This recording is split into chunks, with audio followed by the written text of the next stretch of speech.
Thanks for listening to this podcast of Trending with Timmery. If you haven't already subscribed, please catch us wherever you love to listen to your podcast, from the Relevant Radio app to Apple, YouTube, you name it, we are there. And if you listen on Apple Podcasts, please be sure to go and give us a 5-star review to help other people discover the podcast.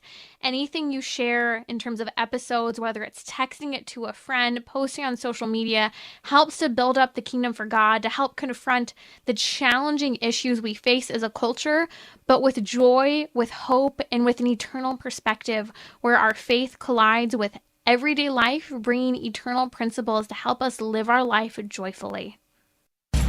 So, what's trending? Bridging your Catholic faith with your everyday life. You're listening to Trending with Timmery on Relevant Radio.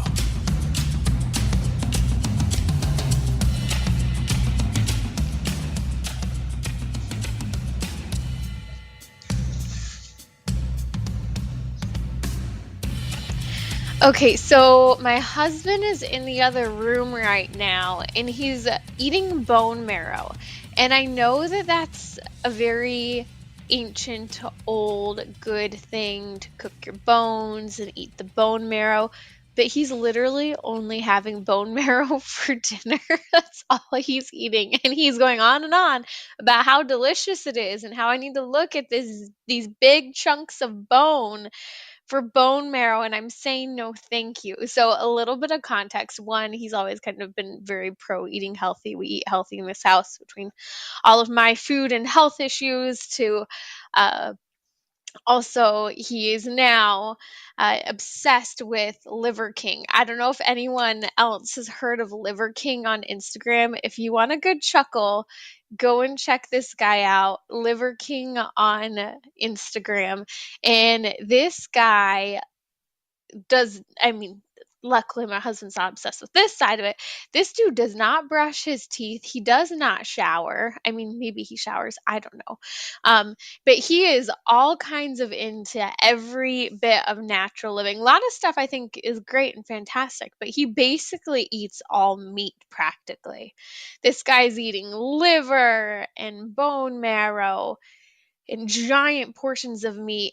Anyways, I'm having to tame back my husband from going a full caveman on me in the other room as he eats his bone marrow and tries to convince me how appetizing it looks. I know it's healthy for you, but there are some things I just can't go there, like liver. You know how many times I've been told to eat liver? I just can't do it. Maybe you can. I just can't do it. Anyways, you're listening to Trending with Tim Ray here on Relevant Radio. It is our weekly happy hour. And, do what you enjoy, do what you love, eat what you love, especially if it is something healthy, right? Anyways, today we're going to talk about a little bit more serious of a topic in light of current events and everything circling around the future of abortion in this country and Roe versus Wade. We are going to dive into the topic of abortion in relation to happiness. And I think this is a really important topic. Every Monday is our weekly happy hour. And today I want to talk about whether or not we're happier because of abortion. And I really do ask that question because you may obviously make the argument, of course, no one's happier because of abortion. But that's not what the education systems, that's not what many young women today believe. That's not the cultural attitude. You see, so we're going to unpack whether or not people are happier because of abortion. We'll talk about the destruction of motherhood and how it's led to the destruction of female happiness. We'll talk about how legal abortion has led to disorientation for men, and how if we don't have expectations or purpose, we won't be happy. Also, take your abortion questions. The number is 1-888-914-9149. You can also ask your question live now on my Instagram. Just direct message me at Timmerie, Timmerie. So the hour of the question is, are we happier because of abortion? That's essentially what second wave feminism and abortion promised: freedom and therefore happiness. No rules. You're free to enjoy anything, ladies, and everything. That's sexually, that's relational so called freedom, where you can walk away or stay as long as you do or don't want to without having to be married and without having ultimately what is at the heart of keeping marriage together or for the purpose of marriage, and that is children, especially from the Catholic understanding of marriage. You see, legalized abortion promised academics and career and monetary success. It promised the capacity to travel and have relationships in any way, in whatever way, as you wish. In other words, legalized abortion handed women, the idea was, would hand women their liberty and therefore would hand them unfettered access to happiness. But the argument was also that it would give so called equality. You would be free as a man if you were a woman because you no longer have any strings attached. Nothing's binding if you don't have to have children. That was the idea of what abortion would offer. It was this big, enticing plate of freedom and travel and sex without any consequences, friends with benefits, the Cosmo girl lifestyle that people such as journalist Susan Browder has shared over and over again, or Sue Ellen Browder. She wrote the book, what is that book called? Cosmopolitan. Oh, I know Patrick's going to tell me what the name of the book is because I can't remember off the top of my head. Subverted, that's it. Subverted, how the women's movement hijacked, how the abortion movement hijacked the women's movement. And she tells a story about how she was a Cosmopolitan writer. And writing for Cosmopolitan, what she saw was that they were fabricating stories of that picture perfect idealistic, the person who has this career and travels to France and meets someone at the corner bakery and falls into bed and has this romantic wooing relationship, and how fun and no strings attached, and isn't it exciting? All of this from the Cosmo Girl ideology to ultimately what would give happiness. And that was the idea of what abortion and contraception would offer women. But what did women lose in the midst of this promise? Well, here we are 50 years later with legalized abortion still and unfettered access to hormonal contraception. It's free for many women. But what did we lose? We lost ourselves. And I wouldn't just say women, men as well. And we're going to touch on that in just a few minutes here. We lost our humanity and we lost our civilization. We lost ourselves because we have become ambiguous, dysfunctional, and confused versions of ourselves.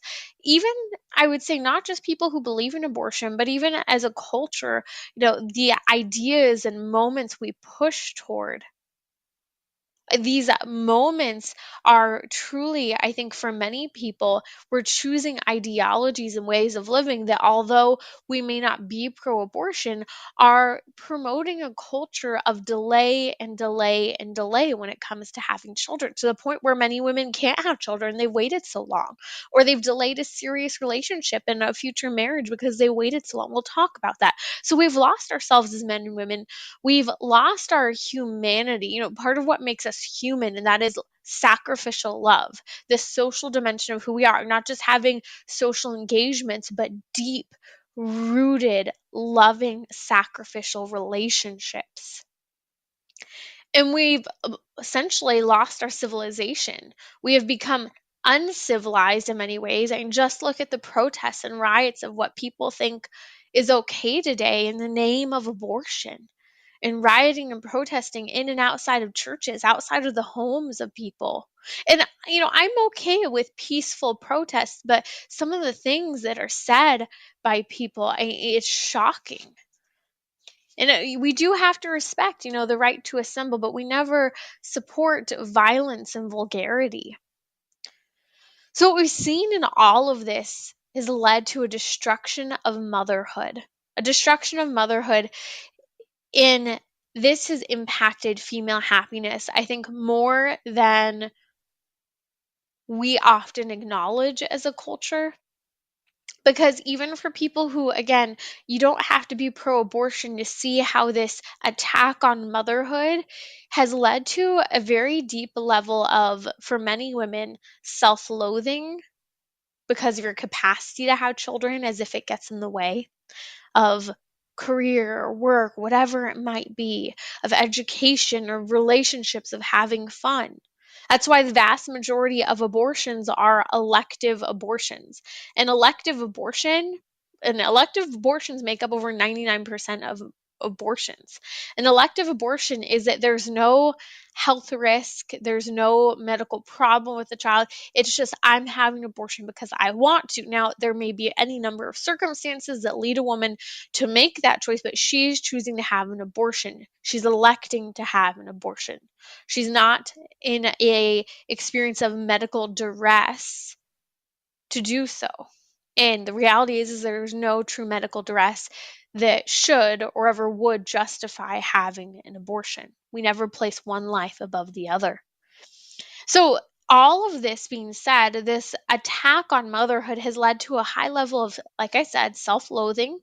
I would say self doubt. Many women have a very high level of doubt in their capacity to be mothers, that they would be good mothers, whether it's because of the culture of abortion they've seen, not enough women ahead of them who are choosing to be mothers, but also many of whom, because you take for kind of this attitude of self loathing because of your capacity to have children, for many, there's this doubt that you could be a good mother. I saw this so often in college, even around faith filled individuals who came from great homes. Is self doubt of like, maybe I couldn't or shouldn't have children because I don't know if I could or would be a good mom. From self loathing to self doubt to outright selfishness and a self seeking identity, at the heart of what we've seen in the destruction of motherhood has been a turning in on ourselves as women.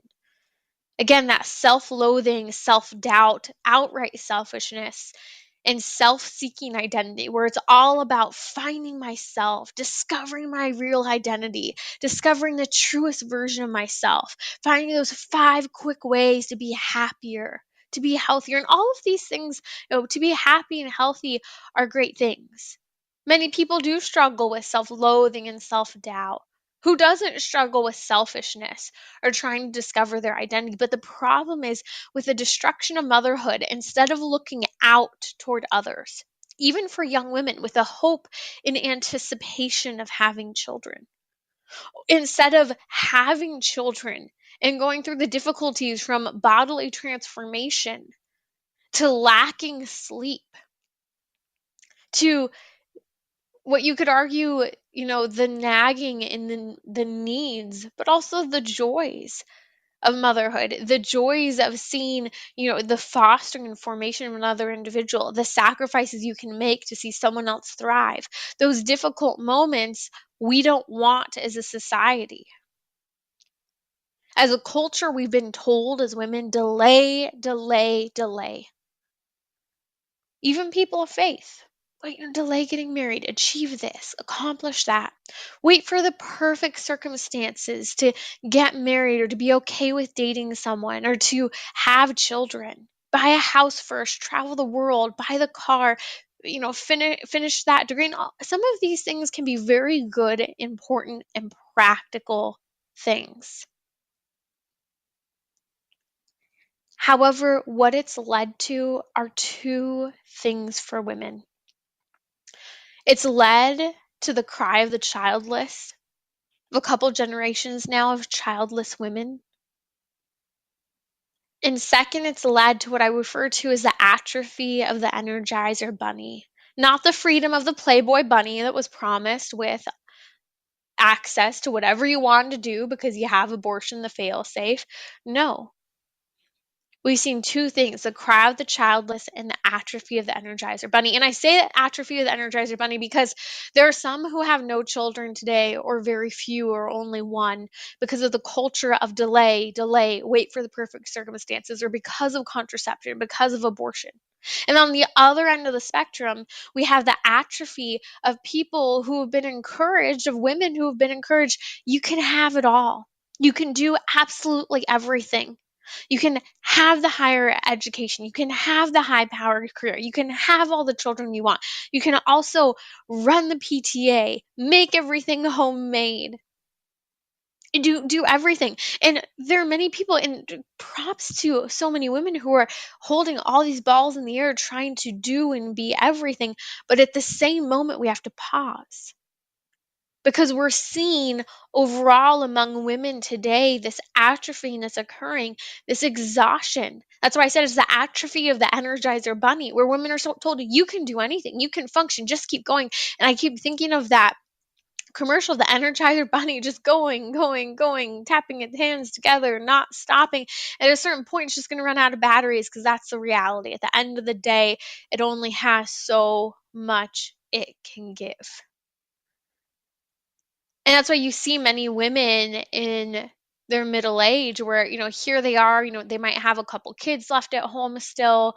They're trying to get through work. They're going through, transitions in their own lives. They're caring for elderly parents who are dealing with their medical issues. And you see all of this continue to go. And those are good things. We should be freed up to care and help others. But because we're told we could and should have it all, women are atrophying today. There's a study done some years ago, about almost 10 years ago now, talking about the paradox of female happiness, and how, people said, well, we'll be happier with abortion. Like I said, the idea is that abortion would give freedom, and freedom therefore would give unfettered access to happiness. You can be and do whatever you want. But the reality is that the paradox is that the housewives of the 60s are actually happier. We're happier and far happier than women today.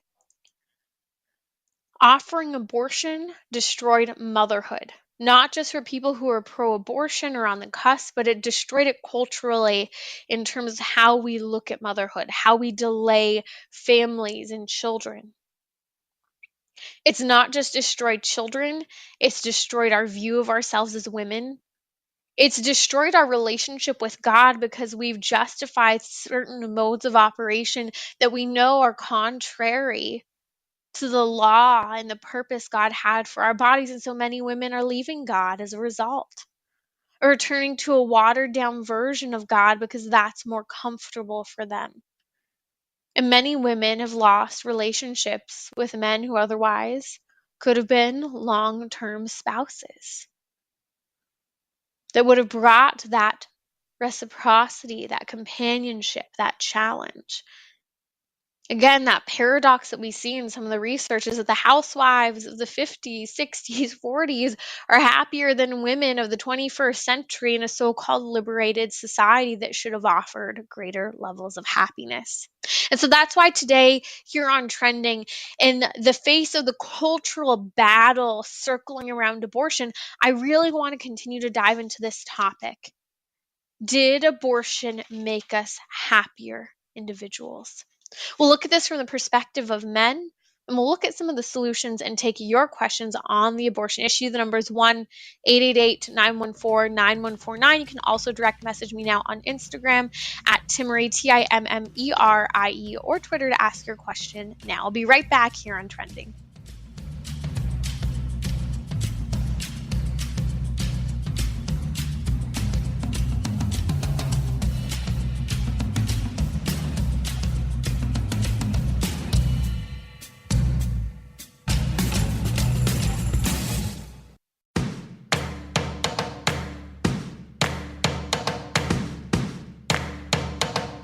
We're talking about what you're thinking about. You're listening to Trending with Timmerie on Relevant Radio and the Relevant Radio app.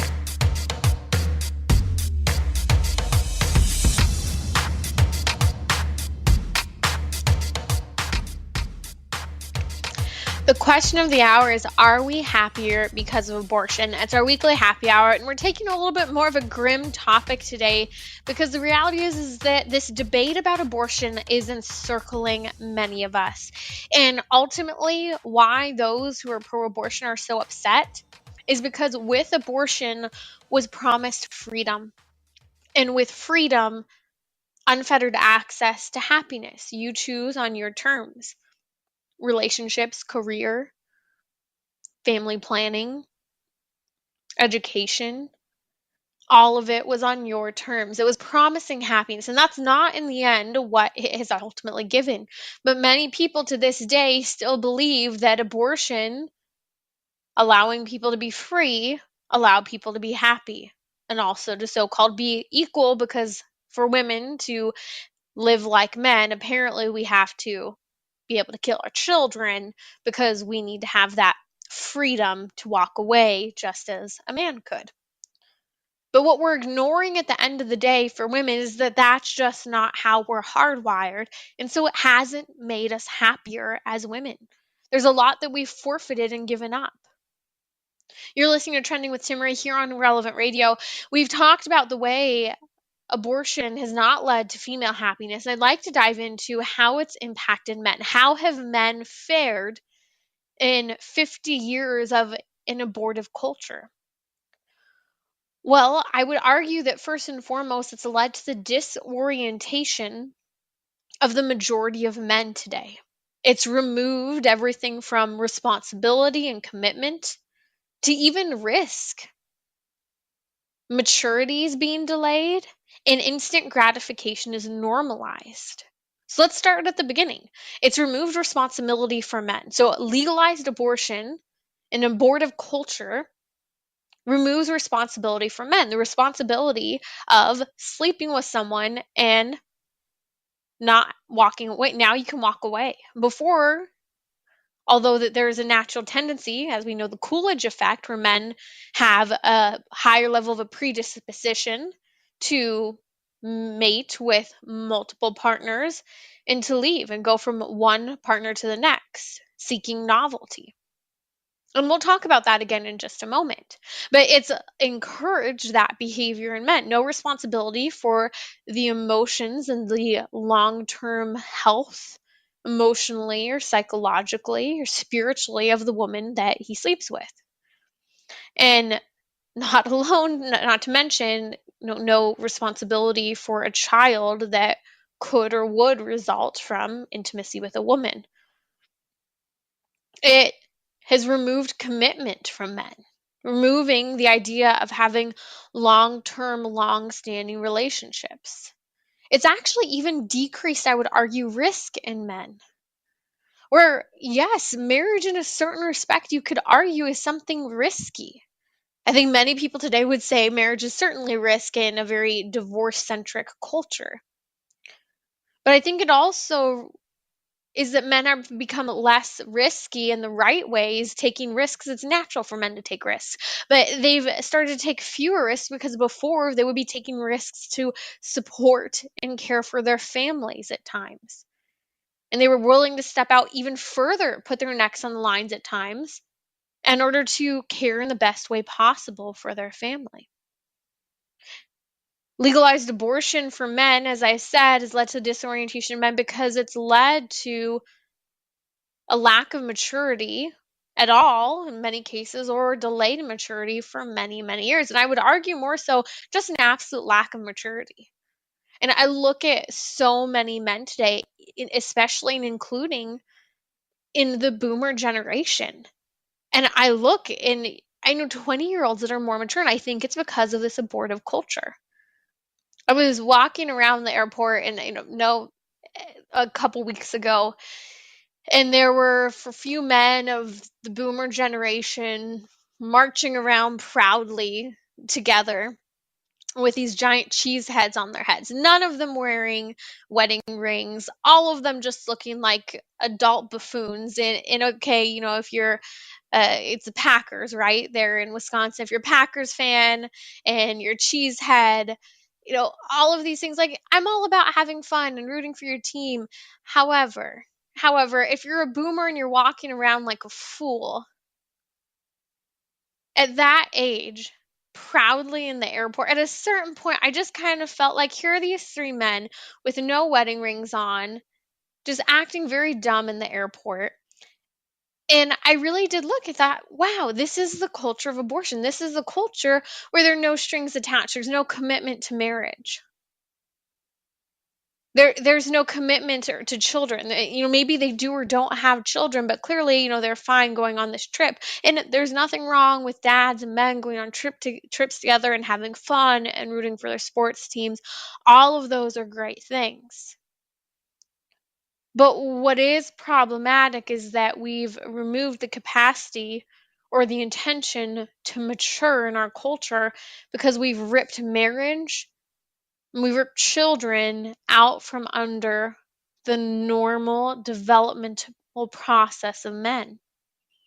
And talk to men who have had children. They'll tell you the way and the day they really grew up and started to take life seriously was when, in particular, they held their child in their arms for the first time on the day of the birth.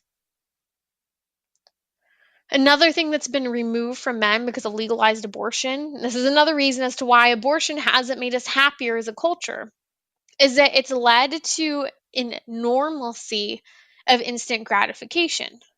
You see, the most primal based dimension for men is the Coolidge effect, one of the most primal dimensions.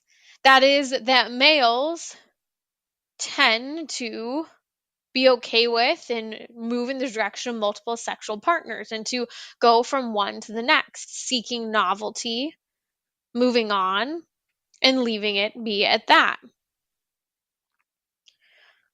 But what does all of this reveal?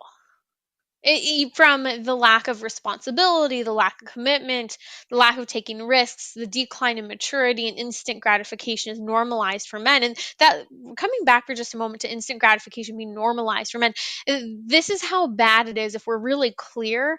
It's not just intimate instant gratification that I'm talking about, it's instant gratification for anything and everything: food, pornography, hearing the news about a new job, getting a new job, the moment you start wanting a new job. And there's so many things.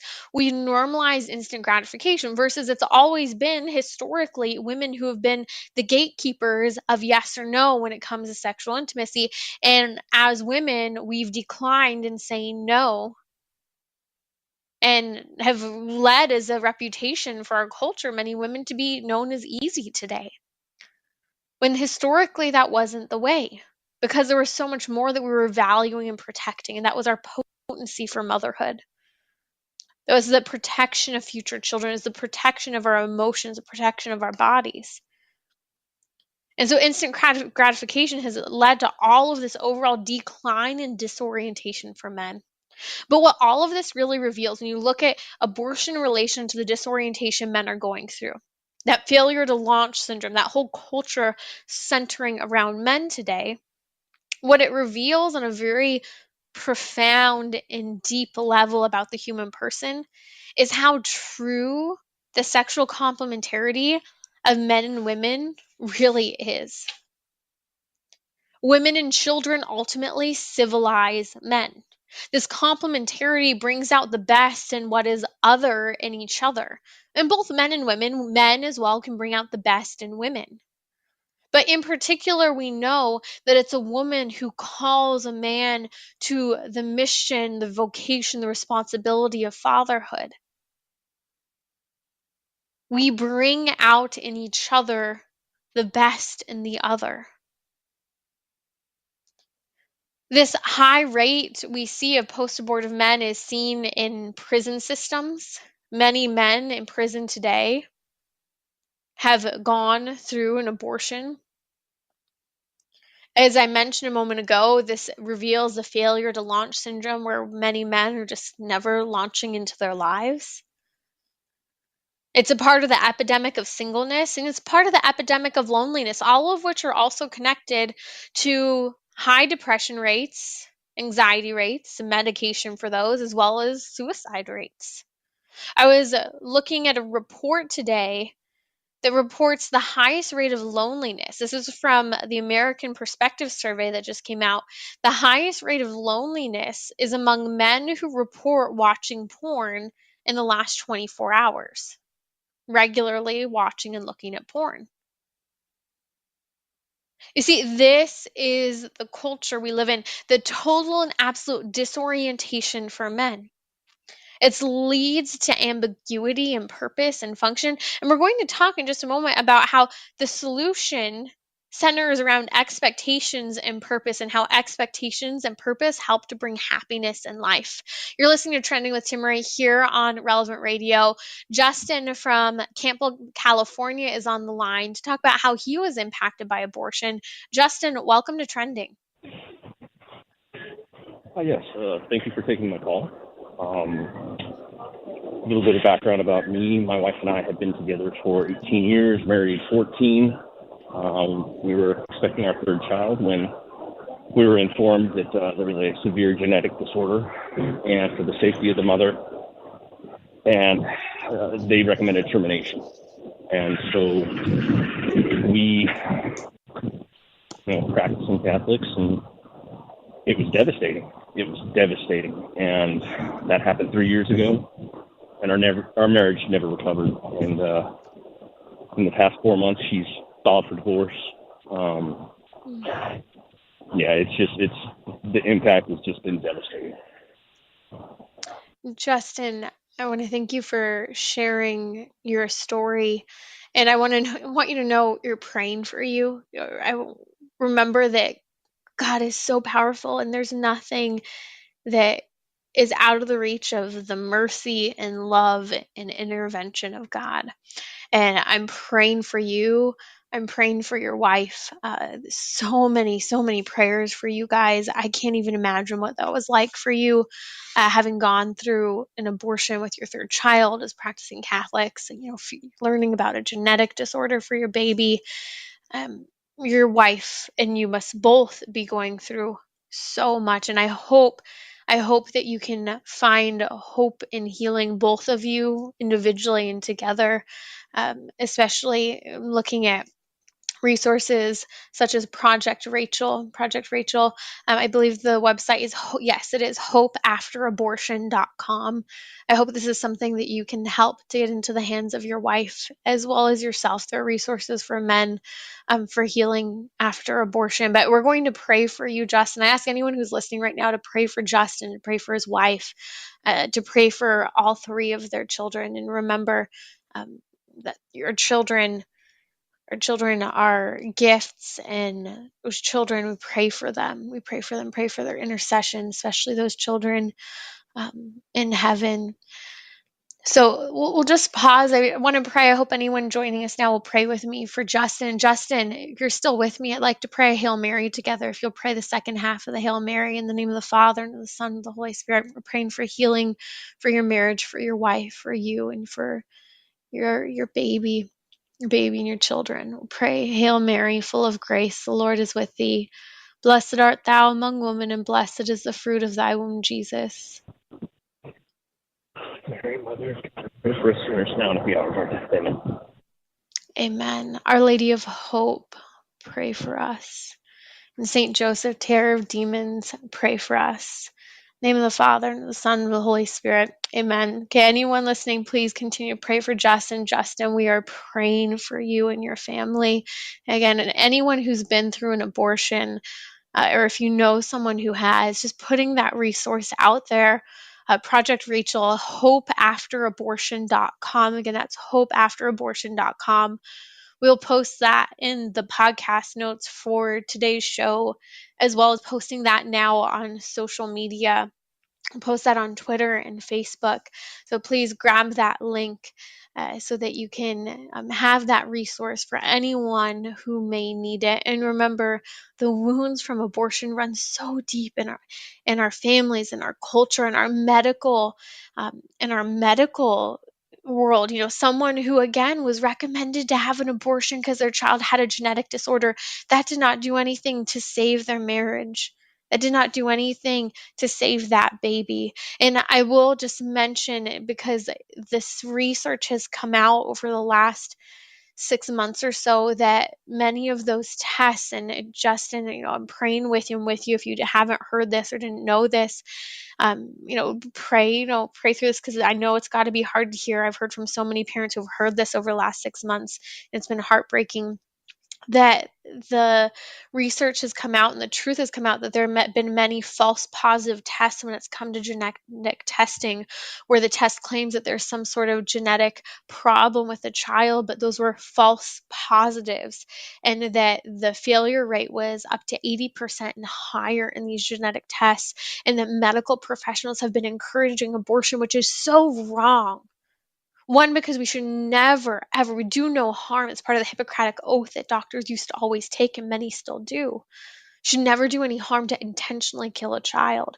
But second, the developing baby in the womb at times can come up with various health problems in the child's development, but then things can grow and develop and mature from lungs to hearts. Our baby girl had a very abnormal and concerning heart rate for a while when she was in utero, but it worked out. The baby's heart continued to develop, and everything was okay in the end. There's rapid growth. There's tremendous dependence on the safe environment and situations the child is in the mother's womb. And so we need to pray and foster a culture of life, especially in the face of hospitals and pro abortion medical physicians, and even pro abortion friends who are willing to advise horrible, horrible choices for people that do not save, change, or bring hope to people's lives. So I hope you'll continue to pray with me for Justin and others who have been through abortion and circumstances like that. And again, one more time, the resource for healing after abortion, there's healing for men and women, can be found at hopeafterabortion.com. I'll be right back here on Trending with Timmery during our weekly happy hour. And I know it's an intense topic, but we are correlating the topic because this is what the pro-abortion argument is that abortion will make you free, which ultimately means happy and equal. We're debunking why that's not the case. You're listening to Trending with Timmery here on Relevant Radio. We're going to talk about why responsibility and direction and purpose bring about happiness in our lives. We'll be right back here on Trending on Relevant Radio.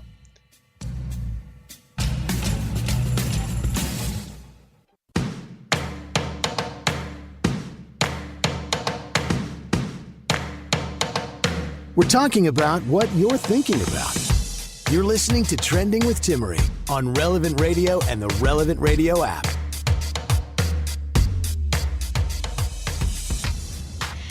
I wanted to share a brief story with you, especially after the call we had just a few moments ago about people who are advised to have that abortion when a genetic disorder was diagnosed for a baby in utero. And I mentioned before, and this has been groundbreaking information over the last 6 months or so, I think even longer, that the genetic test for babies in utero, it's come out. We've talked a lot about false negatives, false positives, and so forth with COVID. Well, what's come out is that the genetic disorders test for babies in utero have a failure rate in the respect that they're giving false positive, a false diagnosis of a genetic disorder with rates higher than 80%.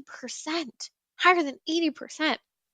And I've seen firsthand in the crisis pregnancy centers over and over again. I would talk to women who had had those genetic disorder tests, and because we were the only people in the crisis pregnancy center saying something contrary and confidently in opposition to what a doctor would be saying, telling people to, quote, terminate and have an abortion, but we would be appealing to their maternal instincts to care for their child and to love and accept their child in the face of anything. So that's really what crisis pregnancy counselors do, is it's appealing to the natural maternal instinct that is being stifled by the culture, by sometimes pro-abortion medical physicians, a boyfriend, or whatever it might be. And so we'd see these women, they'd choose life for their children. They would choose life for their children, and guess what? Babies would be born in no genetic disorder over and over and over again. These tests are so pro-abortion. Well, what can we do by doing a genetic test for a child in the womb that really is only leading to terminations, that is abortions? That's what's happening. And I was just hearing a story from my producer, Jim. He said his wife had interactions with a woman who was pregnant, and she was told that the baby had trisomy 18, another rare genetic disorder where the children often don't live very long after birth. And is it trisomy or 18 or 13? I think they're actually two. I'm not sure if it's both. But in this instance, the woman is pro life. She chooses to have her baby, and baby's perfectly healthy, doesn't have trisomy, totally fine. This is the truth. Women and men are being lied to, are being heartbroken. Their marriages are falling apart. And this is why we are talking today during our weekly happy hour, that's a little bit of an intense hour, about why abortion has not in 50 years made us happier. We talked about how it's led to the cry of the childless for women. It's led to the exhaustion and atrophy of women who are trying to do it all in all seasons of their lives. We talked about the disorientation it's led to for men. But at the end of the day, we have to talk about solutions to what is truly now a happiness crisis caused by abortion. The reality is if you don't have expectations or a purpose in life, you will not be happy. And this is why we have to help in the face of whatever happens. And I do believe Roe versus Wade will be overturned in the coming weeks, and that the issue of abortion will be returned to the states, and we will see state to state battles that you and I must pray fast and be involved in politically and have our boots on the ground in our states. Because the battle over abortion is not ending. The overturning of Roe versus Wade will be great.